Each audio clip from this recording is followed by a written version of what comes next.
Laura did a really badass episode basically about female bulking, how to gain muscle and lose body fat as a female. So she's out here hanging with us today again. We were kind of chit-chatting before the podcast and then we're like, screw it, just stay, let's hang. So today we're going to talk all about a topic that is extremely relevant and I think will be super helpful to a lot of people. But basically the topic of how can I enjoy my summer and still have fun, live my best life, but also still work towards or stick with, my health and fitness goals. So Alex was actually kind of the one that threw out this topic initially and we were like, hell yeah. So we're super excited. I think this will be really, really fun and good topic to get into.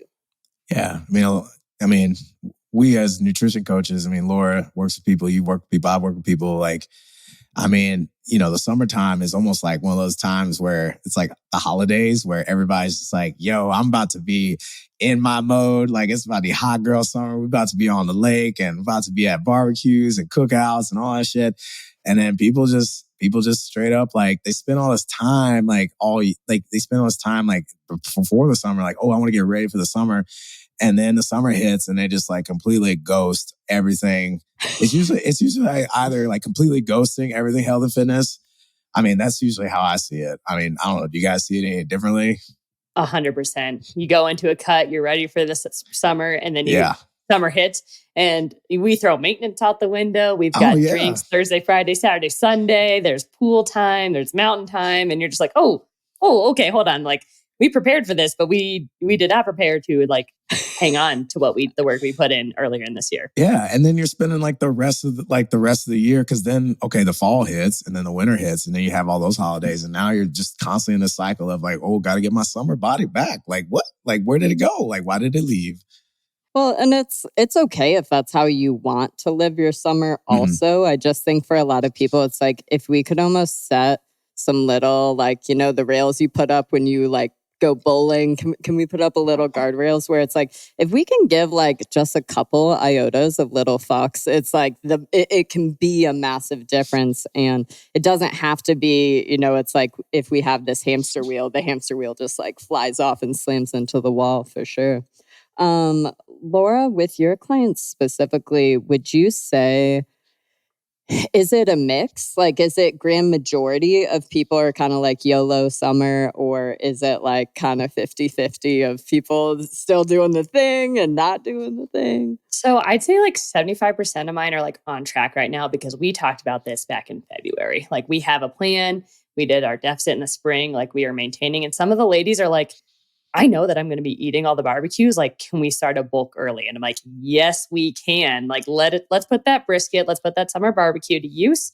And because we have the plan of like, yes, we're going to be eating more, but that we're going to be eating more in targeted ways, they're a lot more engaged in their nutrition this summer. And so having like goals where we have long-term goals and we're like, okay, we're going to play into this summer barbecue. We're going to make sure we get our workouts in and we're going to talk about alcohol.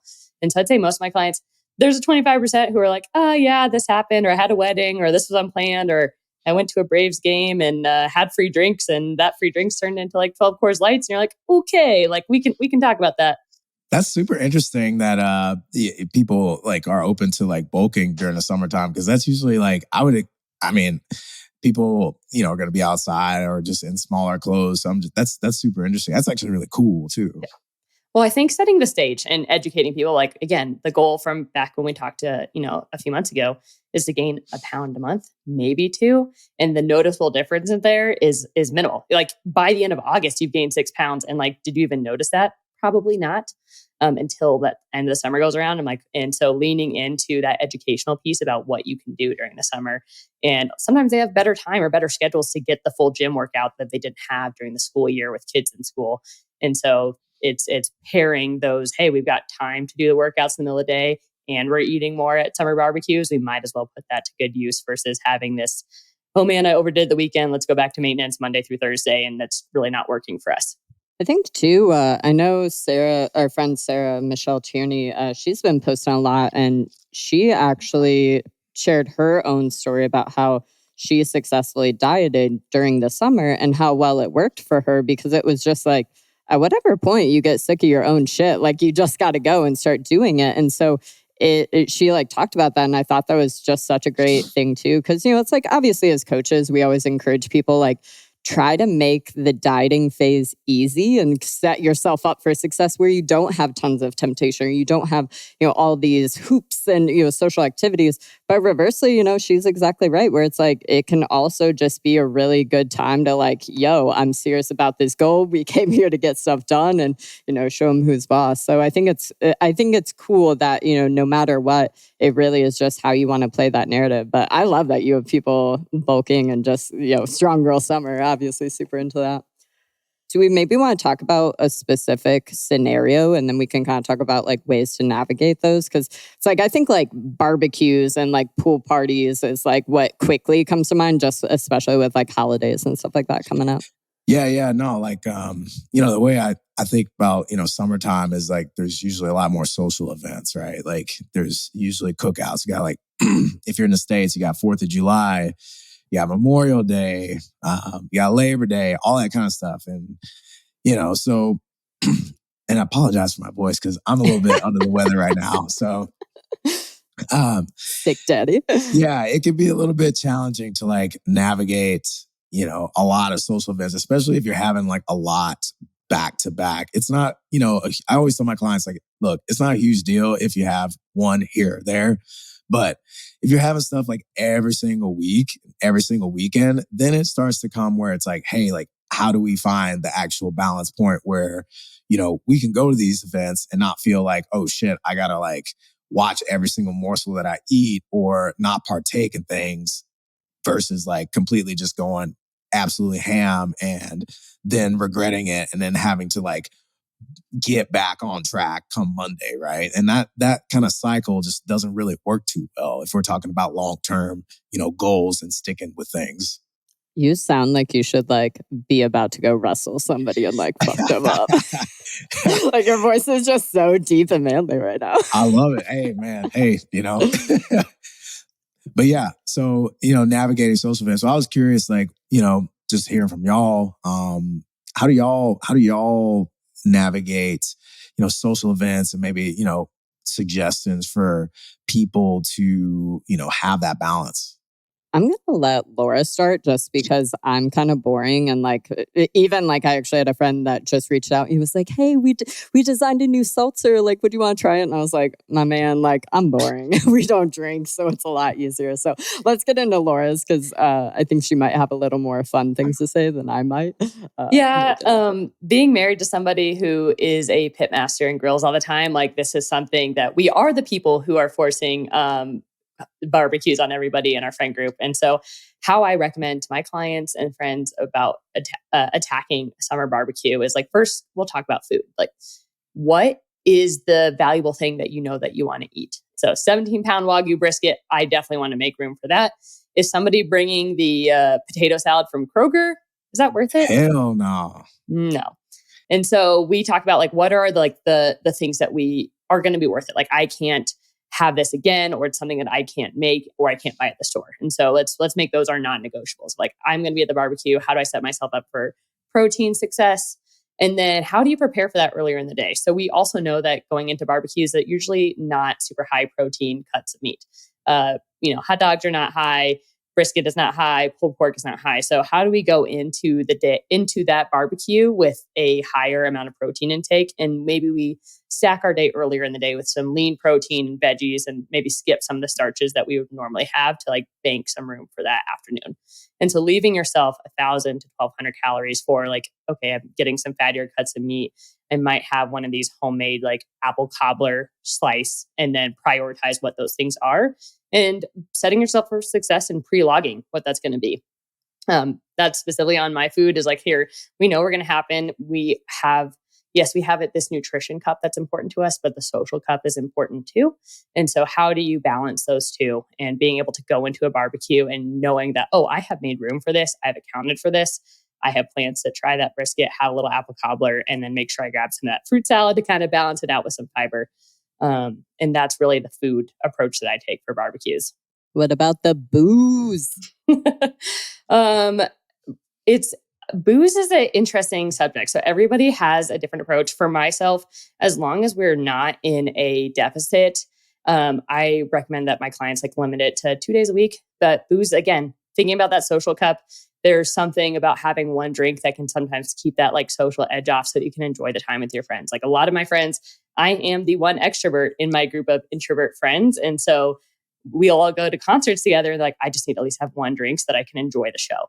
And is booze like have any nutritional value? No, but it does have like a social value that I think is important to recognize as a coach. And so how do we plan around that? So if we know that we can have one drink and that just really like helps take the edge off, like plan for that. But what we know is that especially for the ladies, like that by 1.5, 2 or 3, that diminishing returns is like, okay, great. Now I'm really hungover the next day. I'm not feeling that well. So plan ahead and go, okay, you know what? I'm going to have one, maybe 1.5. I also give the option of like, hey, if you're going out or if you're like, pour yourself a half a shot. So if you're going to make yourself a margarita, do a half a shot of tequila and you can have 3 margaritas, but you're spreading it out over, it's 1.5 drinks over 3 drinks. And so setting yourself up for success there. So what is that balance to you? And then usually, honestly, by month 3 for most of my clients, they're just feeling so much better. Like, oh man, I really don't want more than 2 drinks. Yeah. And that's really like when you see the dirty windshield is clean, you're like, oh man, I see how much better I can feel the next day. I can still hit my workout the next day. If I limit it to 2 or less, then they'll feel a lot better. So we talk about strategies about like, okay, get the first drink and then maybe after that you dump it out and fill it back with water, and no one's the wiser if you're struggling with the peer pressure there. And that's how I generally approach booze with people, and also why summer is a good time for maintenance or bulking, because you can balance that a little easier. Do you still do the little Z biotics? Yes. We need to put the code in this podcast link. The Z biotics are a lifesaver. Like I get majorly hungover. It's like 2 to 2.5 is like, that's it. Like I might as well just like crawl in a hole and die the next day.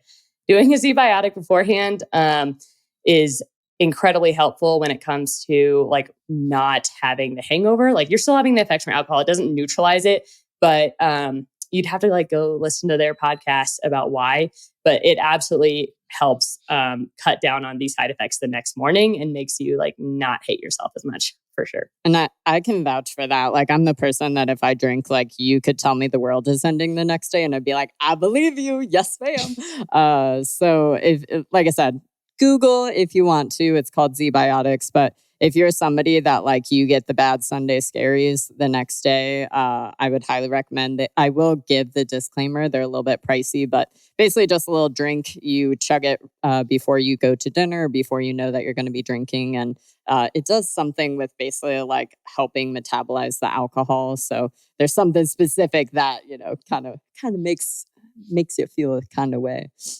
Yeah, we're always stocked on those here. We don't drink often, but when we do, we Z biotic.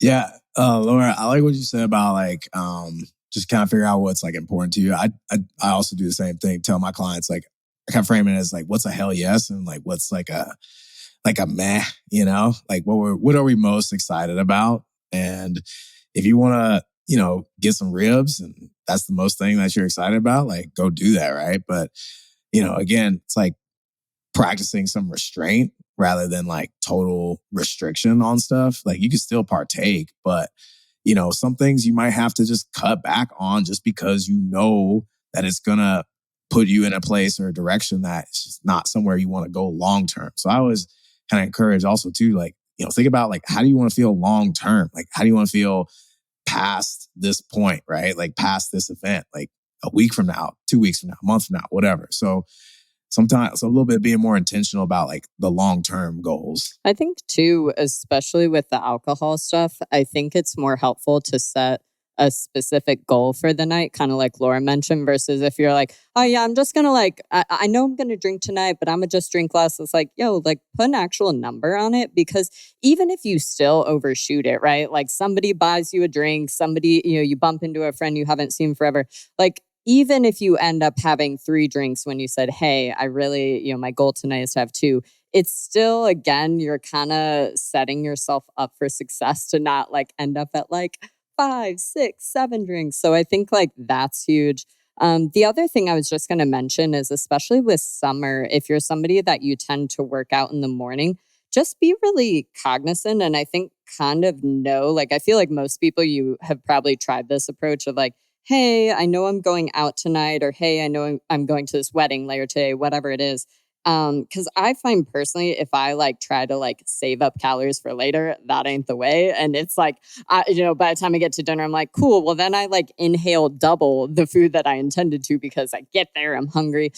So I think just be careful about like, especially if you are working out or if you're doing something where you're sweating a lot and you're just outside earlier in the day, be cognizant of that so that again, it's like, I think with that, you just got to figure out, like, does that strategy work for you? Or would you be better to just kind of like have your normal breakfast, have your normal lunch, and then be able to go in there again, kind of fed? Because that's especially, I'm thinking like weddings specifically, because you never know how long the wedding and, the reception, everything's going to be. So it's like, I feel like that's the one time that especially I'm like, yo, I'm packing with snacks. I'm bringing food with me. Like, we ain't messing around because again, it's like, especially when you're talking about places that's like, okay, it's time to eat. And then you realize you're like table 10 and everybody else is going before you. It's going to be a minute. I'm definitely a team like snacks in the purse, snacks in my car, snacks in my bag. 100. I don't go anywhere without food, man. I keep that shit on me for sure. Like, and I definitely am with you, Lori. I don't do well with like banking up or saving. Like I'm gonna eat normally throughout the day. And, when I get to the event, like I'm still gonna be mindful. I may still go over. Actually, something I like to do with my clients is I like to give them like a flexible day, right? So if they have, an event, and I say, okay, if our average calorie intake is this, right, we can go over by, 15, 20% on a single day. And we're not going to affect mathematically the average calorie intake over the week because it will average out. So we can actually have a day where we can go a little bit over. And I tell people, it's like, don't look at it as like a cheat day or something like that, where you can just go do whatever. Like you're still being mindful and intentional. You're just giving yourself a little bit more room so that you can enjoy whatever you want to enjoy and not feel like, oh, like I'm restrained or I'm like restricted on here. And of course, like once people start to see that, hey, like I can go over a little bit and it's not going to make a big deal. That's like a huge like light switch. Like people realize that like we don't have to be perfect every single day. And that opens up a whole nother world of like being able to, go and have these events and just not feel like it's a stressful thing. There's such power in kind of like you were talking about earlier. It's like, if you're going to these events and you're only loading up your plate with like salad and fruit, it's like, yo, just like, it's like that weird balance of like, exposure to foods that we really want to kind of take away that power, from that food. It's like, you gotta spend time at some point. Like the only way to it is through it. And so it's like, if, it's like the more you restrict something, also the more you want it. And so it really is, I think most importantly, just understand too, it is like a skill, just like anything else we do in nutrition fitness. It's like, it takes time to get really good at navigating these events and feeling comfortable, with the outcomes of all of that too. So I think that just setting very low expectations that then you can kind of build on, where it's like, hey, I'm somebody that I normally have 5 or 6 drinks. Tonight I'm going to have 2. Shit. Well, I ended up having 3. But then, it's like, I think that people might feel a little overwhelmed if it's like, okay, well, I'm going to do this with my nutrition. I'm going to do this with my drinks. And it's like, dude, like pick one, like literally just set a minimum and then be done with it. And exactly like, kind of building on what Laura said earlier, it's like, have some minimums related to your activity earlier in the day too, of like, yo, can you be drinking lots of water? Can you be getting lots of steps and activity? Because again, it's like, well, if you're just going to this event, you're drinking, you're eating food, you're sitting around, it's like, you're probably not going to feel super great. But if you've had a productive day where, again, you went to the gym or you got some steps, you got activity, and, you're kind of following these great routines, I think it's just, such a better outcome because you already set yourself up for it. Yeah. Laura, does your husband, Matt, does he bring, if y'all go somewhere, does he bring like fire ass barbecue wherever he goes? Yes, that's why we have I don't know, call it party house, but like if anybody's birthday, like our friends are like, yeah, I know we could go out to dinner, but like, can I just come to your house and have Matt's tacos? So like we like nobody wants to go out to dinner because they're like, well, Matt's tacos are better than what we could get out. And even if yeah, exactly. You go to somebody else's house, they're like, can you like bring your barbecue with you?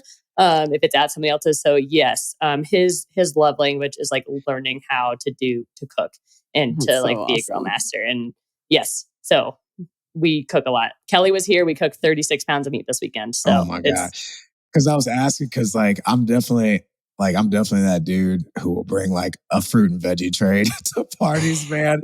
Yeah, you know what? Like people give me shit, but they all eat it though. Every time Yeah. I bring a fruit and veggie tray, that shit's gone. Cause, so I don't know. I think that that's also too something people don't think about is like, if you want to, go to a barbecue or a cookout or whatever, and you're like concerned about like what kind of food is going to be there, like bring your own food, like, and you can share it, right? You don't have to just eat the food that you eat. It's going to be part of, the smorgasbord. Go to Costco, hit them up, man. They always have great stuff. Like you can just bring and to for whole parties. No, I think you're spot on. I mean, that's what I do. Like if I was going to go to a party tonight last minute, I'd be like, cool. Like what can I bring that's high protein? And then I would actually be the same. I'd be hitting up like overpriced triangles. I'd be watermelon dealing or, bringing some of that. So it's like that, even with family events though, right? It's like, you don't know what you're going to get. So it's like, don't leave that up to other people. Again, like what is the stuff you can control? Control your destiny at this party and, bring, then there's at least like one or two things you can eat, wherever it is you're going. What else we talk about? We talk about travel, right? Like people typically take a lot more vacays during the summertime or, just go on family trips and stuff like that. So that's usually like a big, usually, I mean, depending on how often people travel, that can be a very big impact on, long-term goals. And we did an episode on traveling, like how to balance with traveling. But maybe we could talk a little bit about some of the things that we could do during traveling to have fun, but also enjoy and reach our goals. I know I said this on the travel podcast, but for me, for sure, if I know I'm traveling, I am prepared for zombie apocalypse. Like I am going, if it requires me, like I don't wake up early, but it's like I will go early straight to the grocery store, get food before I get on this airplane because I refuse to like, it's like I've been there. It's like you get stuck on an airport and you're like, cool, I have McDonald's and Burger King. Sick. Awesome. Also, if you have food allergies, like have fun dying. So it's like, whether, again, I have trust issues. I've traveled way too much. And so I just know it's like I am going to pack food for the entire day just in case there are flight delays, something gets canceled, you end up having to stay an extra day, whatever it is. So it's like I'm always going to be traveling with tons of food. And it kind of, how much effort I put into that really just depends, like what grocery store I go to and what time I have. I used to actually like plan out, and it'd be like, oh, here's my breakfast meal, my lunch meal. Like, ain't nobody got time for that in 2023. So it's like, for me, I'd be like, okay, what sources of protein can I grab and bring with me? You can actually bring like little ice packs as long as they are frozen when you go through TSA and when you're going through like pre-check stuff. And it kind of depends. I have like global entry and clear and TSA pre, so I'm just like the person that flies through. But I believe normally like just make sure stuff is at the top of your bag when you're going through security because otherwise, but you can't have liquids. So kind of the same as your shampoo conditioner situation. No liquid foods, but you can bring full on, it's like I actually have one of those tiny like Yeti coolers, or even I've talked about like my favorite lunchbox is really like the tiny Lululemon tote. But yeah, you best believe I'm bringing food. I got all the snacks because we shall not be hungry on travel days. We ain't doing it. You're the stasher bag queen, man. I'll tell you that right now. Because I remember you came to my house just recently. You just had your whole meal in your stasher bag. So yeah. Laura, how about you? So same as Lori, I do pack the bag. I think the most important part when it comes to travel though is I am the type A person who picks out all the restaurants and that the hotel has like a decent continental breakfast because traveling is traveling is expensive. So if you don't have the opportunity to stay in an Airbnb, like we talked about on the travel episode, being the person who gets to pick where you're going. So I said, I probably spend a lot of hours looking through. I'm like, okay, great. This one's got good Google reviews. They've got gluten-free options. I know that I can get like a protein and vegetable and then maybe pick a fun thing. And so picking lunches and dinners, like pre-planning ahead of time. So I have a note in my phone from every single like business trip I've taken and what restaurants like were great. And so being in charge of that, where you know that you can build a meal that like suits your goals and, pare it down a little bit. And oftentimes when you're going out to those nice dinners or nice lunches, take that to go box and make that your breakfast the next day, save you some money on some breakfast. Because oftentimes those portions can be a little bit larger than you even needed for that meal. And you're like, great, like I could save myself $15 from the continental breakfast and have my leftovers for breakfast tomorrow. So that is like my number one, is like being the type A planner of like picking out all those places. And you don't necessarily have to like have the reservations all the way through, but oh, great, like we're going to this place. I've got a list of like things that are near that attraction that we're going to see that day. Yeah, I like to look up like where I'm staying and like what kinds of like grocery stores are around. Or if I'm driving, if I'm taking like a road trip, I usually will see like what's on the way, and I'll plan out stops. Like, oh, like there's going to be a restaurant here that I can eat, that I want to eat at, or there's going to be a grocery store where I can like re-up on snacks. And like I'll make those little efforts, and to make sure that I can make sure I have the things that I just make me feel good, right? I don't want to feel like trash on a vacation, man. That's the last thing I want to feel like. So, I think that's something too to think about. It's like, again, like going back to the mindset, like how do you want to feel, long term? Like, do you want to feel bloated or crappy or just low energy, or do you want to feel like, yeah, man, we can take these kiddos to Disney and we can rock this shit like the whole week, right? So that's kind of how I think about it. Yeah. The other thing I was going to add too is it's like, again, just go to the grocery store. Like even if you don't pack food with you, if you're like, yo, I got a short flight or a short drive to wherever it is, go straight to the grocery store. Again, if I'm flying home to see family, they are trained. They know we are going straight to the grocery store after. So I think that is, it's like, especially when you're traveling too, just figuring out where you want to spend your money there in terms of like, are you trying to spend it on experiences? And then do you want to, cook food at your Airbnb? Can you book some sort of hotel that, again, has, a kitchen unit and stuff like that? Again, it's like, how do you want to feel? What you're trying to get out of it? But it is, it's like, I would definitely rather find a couple baller places to go out and eat. But then I want to eat like the food I want to eat so that I can keep my digestion in check. I can keep on top of fiber, protein, stuff like that for sure. What about workouts? What do y'all do for, working out while you're traveling? I really try to stick with my routine. Like number one, like I think we talked about like non-negotiables. I gotta get my fitness in. The ideal. So I'm going to break this into two categories. One is domestic travel within the United States.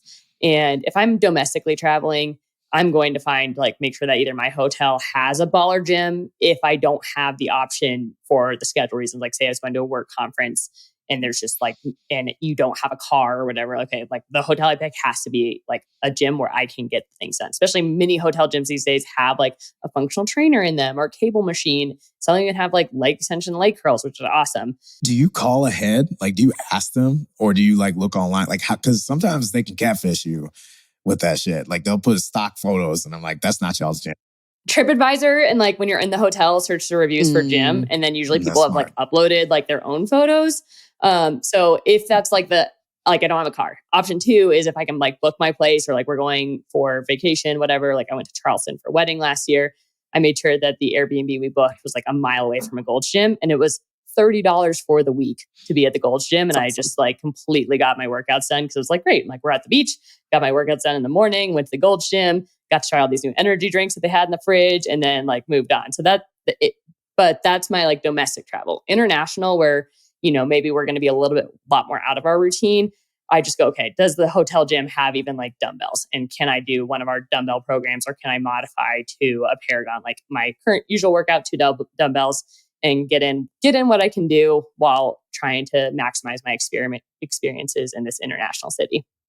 I'm with Laura 100%. Like catch me working out, catch me in the gym. And don't get me wrong, it's like especially if I'm going somewhere tropical, for sure gonna do some like beach runs or trail runs and stuff like that. I would love to go if we ever like went back to Hawaii. I think this past year we quite literally it was like the week before they did like the yearly, trail run. I was like, no.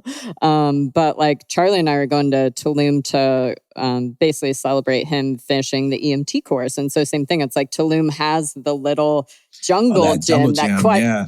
So my game plan is we're probably going to go early for that because I do feel like a lot of people will be there trying to like Instagram and film and stuff like that. But I think it'll be super dope. But yeah, I'm same with Laura where it's like I feel better when I'm just able to move. And so even if I know I'm going to be getting a lot of steps and, moving and grooving, like shoot, even if I go to Disney with the family, it'll be like 30-minute dumbbell workout and then go, ride all the rides and stuff.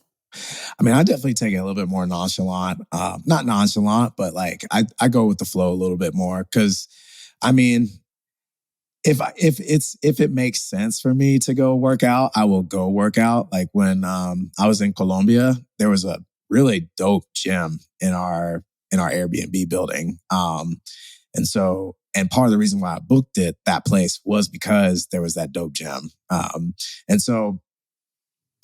But if it doesn't make sense for me, I'm not going to like go out of my way to work out. But I will do other active things. Like I'm like, if we go to a place like, I went to Portugal and we just walked all over the city. Like the hills were insane. And so, I was getting like 20,000 something steps a day. And I'm I didn't work out at all while I was in Spain or Portugal. So I just take it to where does this make sense? And I just think about it. Hey, like what's a minimum? I'm moving my body each day. That's good enough for right now. Like I'm not going on vacation for like a month. I'm going for a week. I'm not going to lose out on anything. And I'm still doing a lot of stuff that I normally would do. So we Gucci. Especially if you're traveling and you're staying at like Airbnbs and stuff. There is actually an Airbnb website where it'll tell you like, hey, these are local activities you can do wherever you're staying at. Or, hey, in your area, you can book with this tour guide. Or, it's like way back in the day, one of the times when I was visiting Brian, when he still lived in San Diego, I did like sunset stand-up paddleboarding. And so it was so much fun. And, it's just an easy way to like make friends, find out other cool stuff to do. I know we're trying to look right now when we basically like booked the hotel for Tulum. They actually reached out and were like, hey, here's a bunch of recommendations. And I mean, I'm sure they have like partnerships with everything and they're trying to hustle and get that kickback. But definitely, it's like, what are the unique things that you can do wherever it is you're going? Because it's like when we went to Belize, we went snorkeling and that was so cool. Same thing, we went jet surfing. So it's like find the stuff you can't do back home or, back in America. If you're going to another country, find unique things that you can do, whatever place you are. Laura, you got any cool, like, you got any cool places you're going this summertime? Yes. So I'm leaving on Friday to go to Amsterdam for 3 days. And then flying from Amsterdam to Zambia for an 8-day safari. And then we are coming back from Zambia through Dublin and spending 3 days in Dublin. So it's like a 17, when you count for like the overnight flights and stuff, it's about 17 or 18 days. And so yes, I will be very much off the grid the next almost 3 weeks, doing some major international travel. And so that's why I kind of like preface with like, here's my domestic and here's my international plan. And so like, I completely agree with you, Maclin. Like I have a full schedule like planned out for Amsterdam, Dublin. If I wake up at 5 a.m. like I normally do, I'm not doing outdoor activities, so I might get a workout in, but in the hotel because I picked it so that I had the opportunity. But if I somehow miraculously sleep in, we're going to just be like, okay, we've got 40,000 steps in Amsterdam today because we walked across the entire city 4 times and that's good enough. Yeah. So what's your plan actually when you go to Africa? That sounds dope. I would love to go to Africa and do a safari. But like, what are you gonna do for like food and all that kind of stuff? Because I know you have some food issues. Yes. Yeah. So I will say I'm very food intolerances. Yeah. So not able to eat gluten and dairy. I will say that I am very blessed to be able to go on this trip. Honestly, I was supposed to be with my grandparents for their 60th wedding anniversary and doing, unfortunately, just with their age, they pulled out like a few weeks ago. So now it's just going to be Matt and I and my mom. And so we're going, and I will say I am grateful for this because it was a gift. But it's very glamping, and they provide breakfast, lunch, and dinner, and you can provide your dietary restrictions. And so when we did this for their 50th or 47th wedding anniversary 13 years ago. And so they cook all your meals for you, which is really awesome. And they, from what I recall, it's like very family style. So they make the family style to the dietary restrictions there. So because of that, I'm really not concerned at all. It's more so that, and I'm going to embrace this. I will say, like, if you follow me on Instagram, I will not be tracking during this time because I will be airplane mode 1000 and there's no service in the middle of the bush. Minor details. And so a lot of times they'll make breakfast in a big spread of like an English style because the company is English based in Zambia. And so they'll provide breakfast, lunch, dinner, and then they have tea time. And then they have sundowners where you have like a little cocktail, watching the sunset, watching like the giraffes walk across that horizon. Dude. So, I'm going to enjoy it and I'll come back and pick back up. But I know that I put all the pennies in the bank the rest of the 50 weeks of the year. So I'm really not concerned about it. I didn't even think about it because it's like, it totally makes sense that you would love planning, because I should have just like texted you and been like, bro, can I pay you to like plan this Tulum trip? Because I started doing it and then it was like, I was texting our friend Maria and I was just like, just tell me what hotel you stayed at. Like, I got so overwhelmed because it's like you go on TripAdvisor and 11 million reviews and all these pictures and you're like, yeah, but like, what if it's not real? It's like so much stuff. I feel like present day, I've gone to so many restaurants or so many locations where they look beautiful on Instagram. And then in real life, you're like, oh, cool. This donut shop is like not popping, not it, right? Now I know. I spent like 3 days, I was spiraling. I was like, okay, well, if we book this hotel, but if we book this hotel, I'm texting you next time. Influencers have ruined everything. Oh, yeah.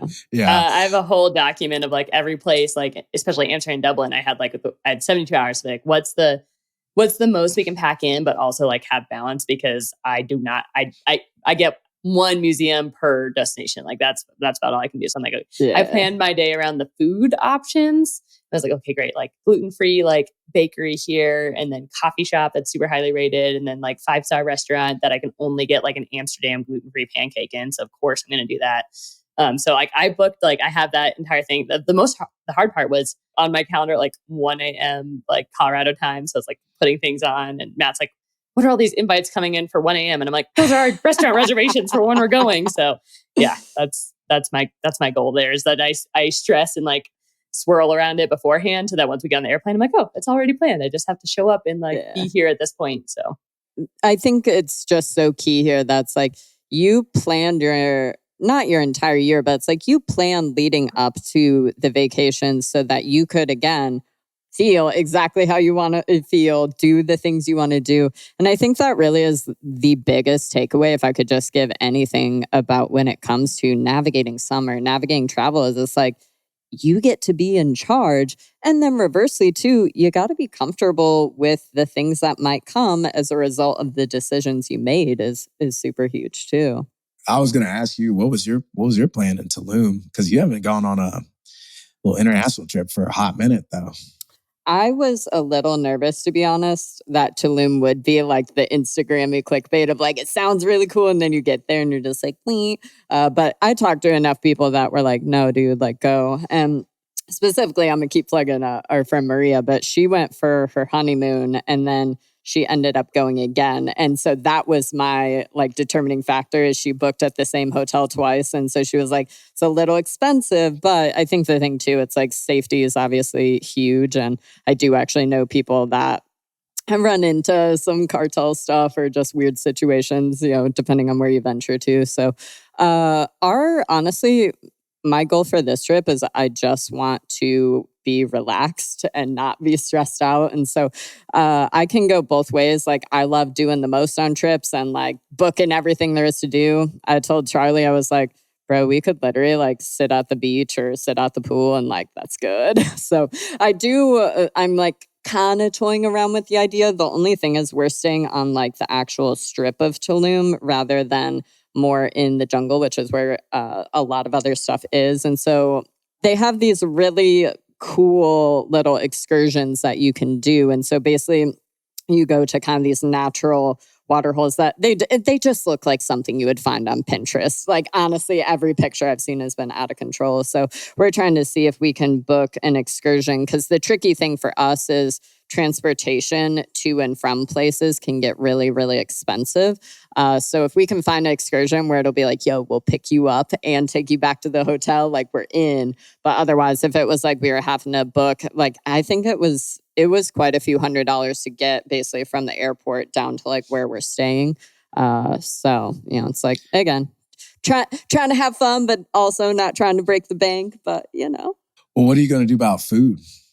Food, for the most part, our goal is to just kind of stay at the hotel that we are at. So it sounds like when you look at the map, there's quite a few little restaurants and stuff like that. But I'm just thinking in my head anyway, this is like probably the one trip I've taken that I haven't planned a ton for. Normally I am more like Laura, where I'm like researching, doing the most, and I just like don't have the space for it. And so I'm going to kind of YOLO. But my goal is just, can I order some sort of fajita situation is usually pretty safe. So can we get, some sort of steak or chicken or shrimp at most meals?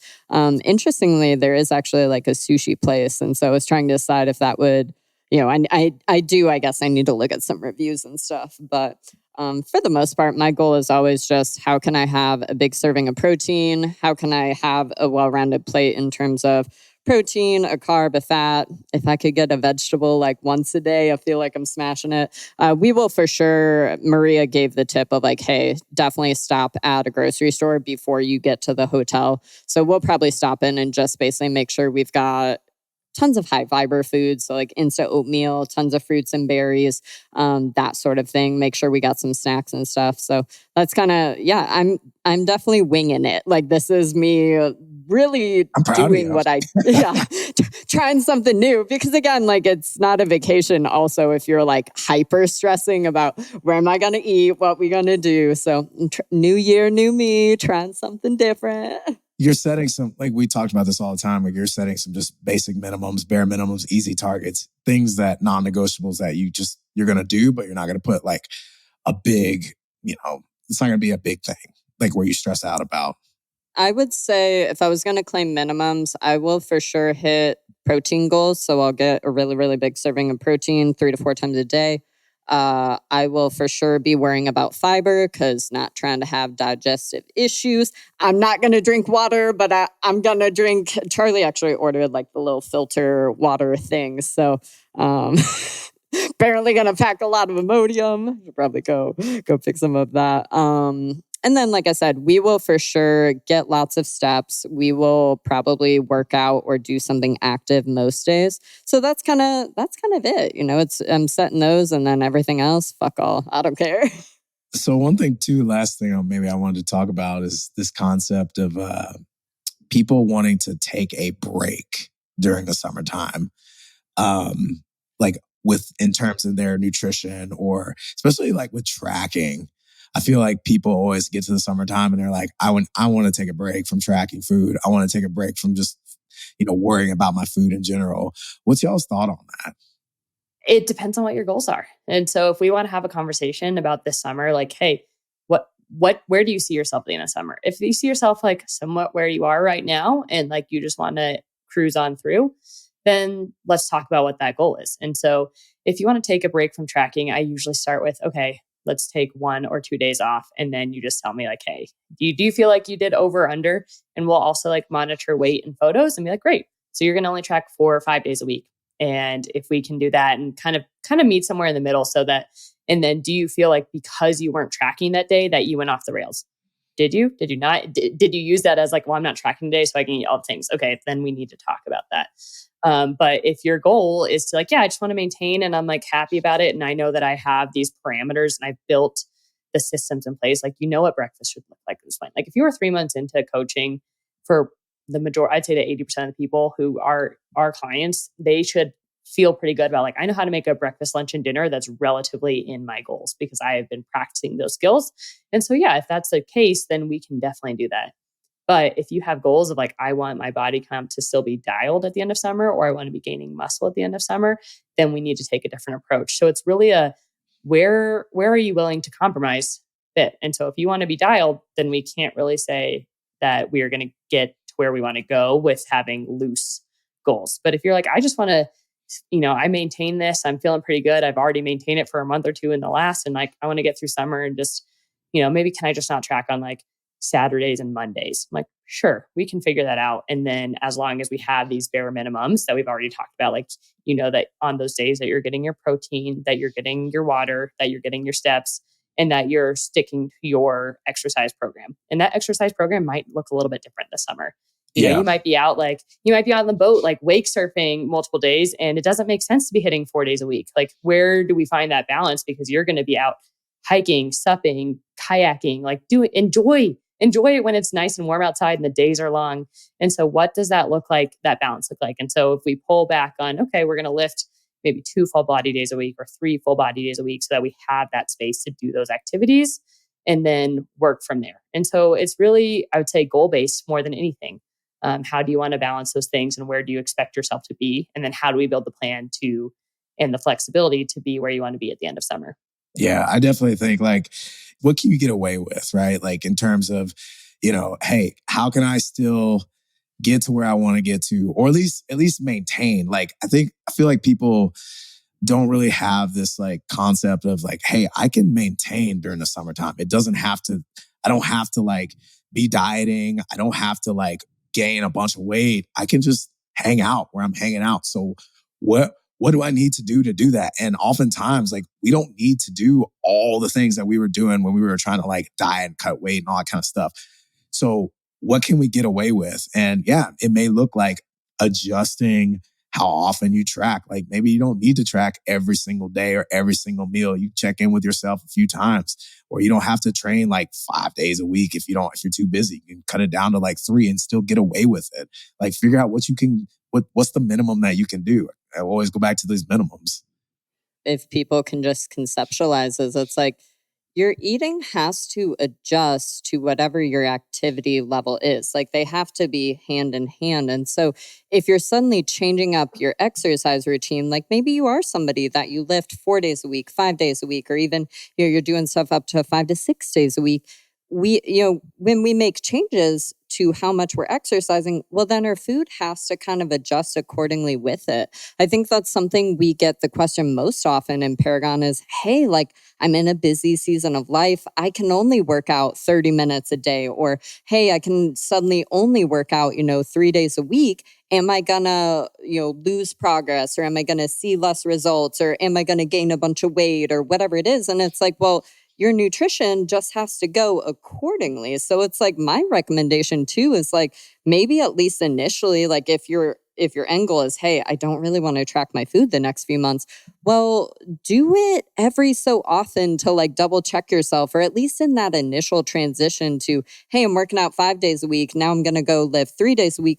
Well, hey, maybe spend at least like the first week or two just kind of double checking yourself, because again, it's like if we have ways to kind of monitor that and we're going off of, oh, well, that's weird, like the scale is going up or clothes are changing, how they fit and stuff. It's like if we can kind of monitor it, again, it's like the world is the oyster here, but we just have to be cognizant of, is everything kind of adding up? And it's like, well, if you're suddenly, way more active, same thing. You might have to eat more food than you've been eating, during the year.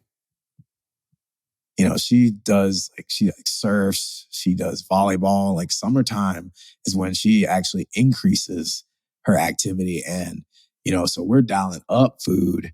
And so that's something, again, like you may actually need more. So like the self-monitoring is important. Like I tell people this all the time, like one of the main predictors of like long-term success is if you continue to monitor what's going on. Like you don't have to sit here and like weigh yourself every single day or whatever, or track your food every single day, but you got to check in with yourself occasionally and see, hey, where am I at, right? Like if you're halfway through the summertime and you haven't even looked at what's going on, like your food intake or what the scale's doing or what your clothes are like, and then you get to the end of summer, like, damn, how the fuck did I get here? Like this stuff was happening the whole time. You had the opportunity to look at it. You just didn't look at it. So self-monitor. Laura, a question for you.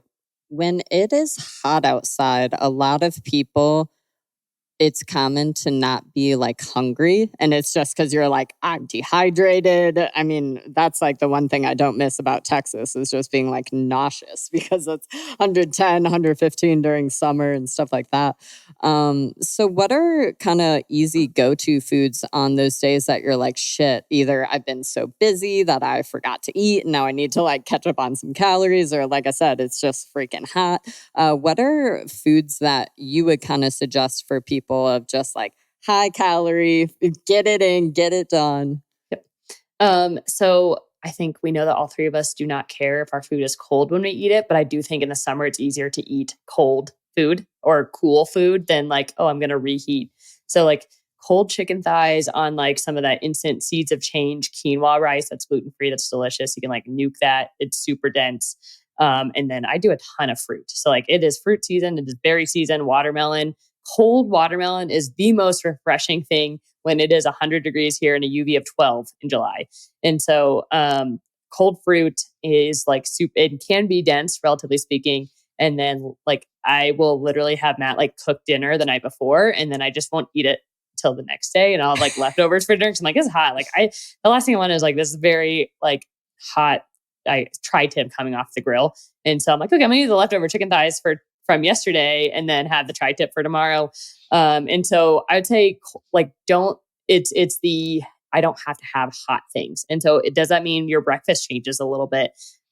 Where we're having like some like cooled off like breakfast sausages versus like hot oatmeal. Like hot oatmeal when it is already 9 degrees at 8 a.m. is maybe the least appetizing thing I could possibly think of. And so where does that? How that sounds now, man. No. Yeah. So that's where I'm like fruit. I'm like, you might as well eat in season. Like this is like the best time of the year to be getting some fresh produce. Everything is like, and also like big salads. Like, oh man, like all the fresh like apples and raspberries and like toasted almonds that you could put on a salad right now that are like picked like 3 days ago. You might as well like leverage into that. What's your favorite chocolate these days? Because I know you're quite the chocolate connoisseur. Oh man. Yeah. I have a whole like container in my fridge full of chocolates right now. So I'd go like 2. There's these, and chocolate is meant to be eaten cold. Like fight me on it. Like it is so much better cold out of the fridge than it is like room temperature. So I've got 2 favorites right now.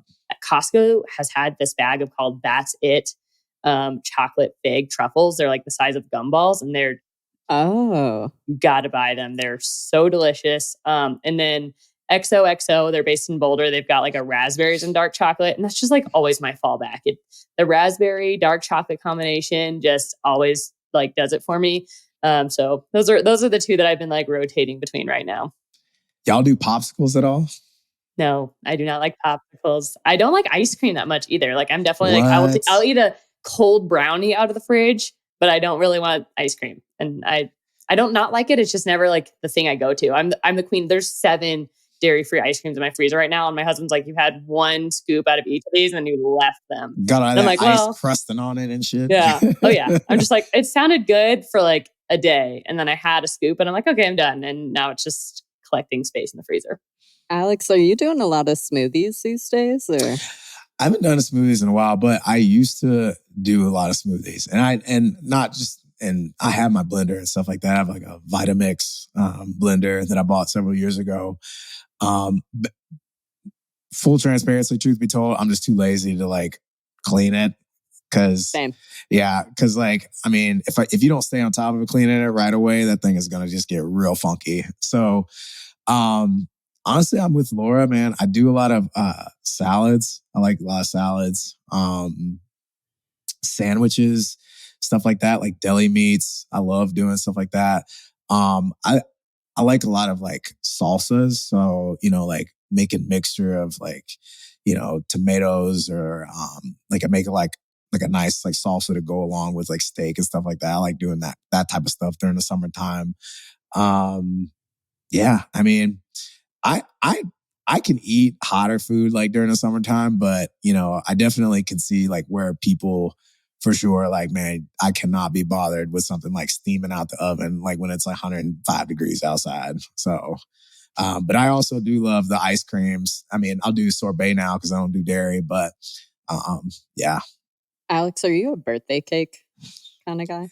It's not my preferred choice. Like I don't love cake. Like I like pie. So I'ma still drop this because maybe somebody else out there is like, fuck yeah, I messed with some birthday cake. The company Must Love, it's a dairy-free ice cream, so it's oat-based. But they made a birthday cake version and it slaps. So the sprinkle, it slaps. yeah, I can do birthday cake flavor. Yeah, for sure.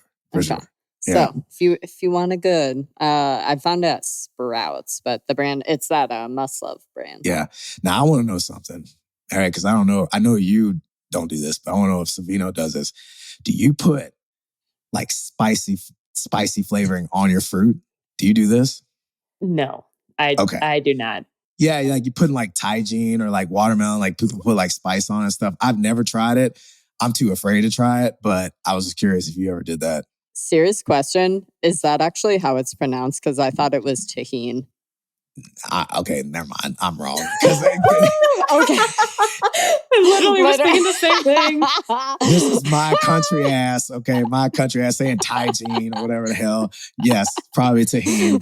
Damn. My like heart stopped for a minute. I was like, have I been fucking this up the whole time? Oh no. I definitely just messed that up for sure. That's because I'm from Memphis, Tennessee, man. This is so. I totally thought you were going to ask if I salted my watermelon. And I was like, yes. Do you put salt on your watermelon? So I don't salt my watermelon, but like, spent a large part of my youth in Atlanta and a lot of people do that, but I do salt my tomatoes. So. Okay. I mean, that makes sense. But I mean, yeah, the salt on the watermelon, I also never did that either.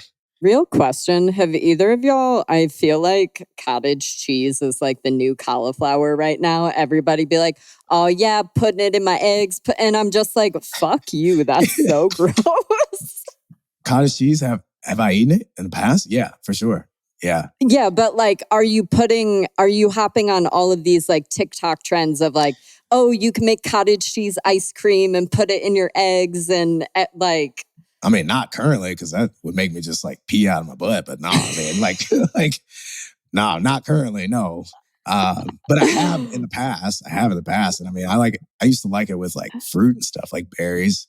Oh, see, my dad does it with like the pineapple and then he'll salt and pepper. And I don't, that's what I think of though. And I'm just like, y'all, I cannot stop telling me to put cottage cheese on anything. It's a really solid source of protein, like really good source of protein. And it's also, if you get you can get like the 2% or whatever, it's like fairly low in calorie and fat. So it's a really high volume.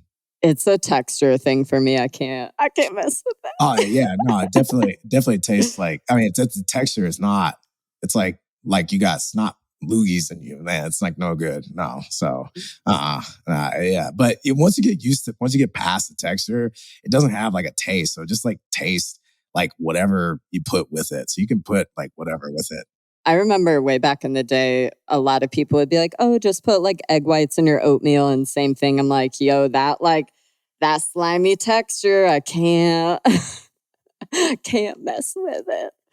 Well, I think this was a really awesome episode. I don't think I really have anything else to add. I think we hit on so many bomb topics. Yeah, I think the main takeaway is just like, find that middle ground and also, bare minimums and stuff like that too. Like, I think that was something we talked about a lot. Like, if you're going to summertime stuff, like social events or travel, like what's like the bare minimum, the least you can do to just be aligned with your health, and you don't have to like throw everything out the window just because it is summertime or you want to go to this, trip, or you want to go to this barbecue, whatever. Like, it doesn't have to be that way. You can have both. If you find yourself on like the fuck it train, just remember that you can get off the train literally at any time.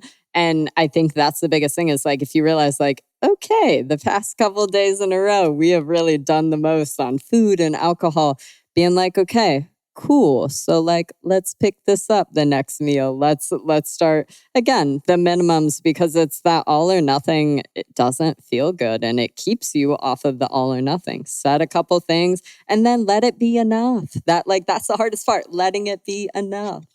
And I would say to that, like, if you find yourself, and this would be probably another episode, but like, if you find yourself always in that, like, screw it, fuck it, like, you might need to evaluate what you're doing the other rest of the time. Because if you always feeling like you need to take a break on something, like, you're doing something that's not sustainable and you got to check that shit. That's the stuff that you got to look at. And I think also just tempering, like, let your expectations match your actions. And so when we think about summer and we think our goal is to maintain, so let's let our actions like reflect our goals and not berate ourselves for not hitting our goals if we weren't intending to do so. And so set yourself up for success by setting your goals to align with the actions that you want to take this summer. Laura, if you want to remind everybody where they can find you. And also, do you have any fun like work stuff you want to plug while we're here? Yep. You can find me at Laura Justine Savino. And I just recently launched a group cohort coaching company called Elevated Pursuit Nutrition, which you can find on Instagram as well. We will be doing small group coaching, taking you through maintenance periods, bulking periods, and deficit periods. So that is coming up, and follow to stay tuned when those launch. Well, thanks for hanging with us, Laura. Happy to be here.